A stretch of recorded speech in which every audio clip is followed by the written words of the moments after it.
All right, we're going to make this even more fun. Linear inequalities. So you're going to make lines, but they're going to have a not equal, like a greater than, less than, that sort of thing in there. A linear inequality is an inequality in two variables whose graph is a region of the coordinate plane that is bounded by a line. So a couple things to pay attention to and bring to your attention, but again, a region, an area of it.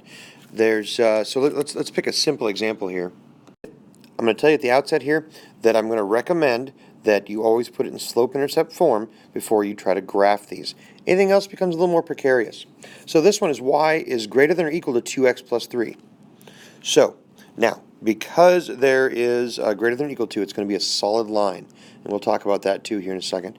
But 2x plus 3, so let's see, intersects about here, slope of about 2, going like this, right? Now, that's the line of y equals 2x plus 3. But y is greater than. So you have to ask yourself, once you're done graphing, which way is y bigger? Y is bigger up here, or does y get bigger going down? Again, follow the y-axis here. Obviously, y gets bigger going up. So you'll actually shade a portion of the graph to let you know that that is the solution. So everything going up from this line, so again, this is the line, everything going up is actually the solution. Now, I'll give you another example here. This one is y is less than 1/2 x minus 10. Okay, so what you really do is graph y equals 1/2 x minus 10. But you graph it as a dotted line because, unlike up here where I have an equals portion, makes the line solid, I don't have an equals portion. So it's the same line, but it's a dashed line. So I'm going to graph that.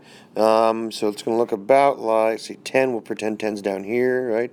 So it's going to look about like this, a dashed line going up. Right? Mine's kind of like dotted because I'm struggling with trying to make this thing work right. But a dashed line, there we go. And you got to ask yourself, which way is y smaller? Is y smaller when I go up the y-axis, or is y smaller when I go down the y-axis? Well, we know it's smaller when I go down, so I shade this half, heading downward. And we'll do some examples, but again, it's kind of an introduction to it there.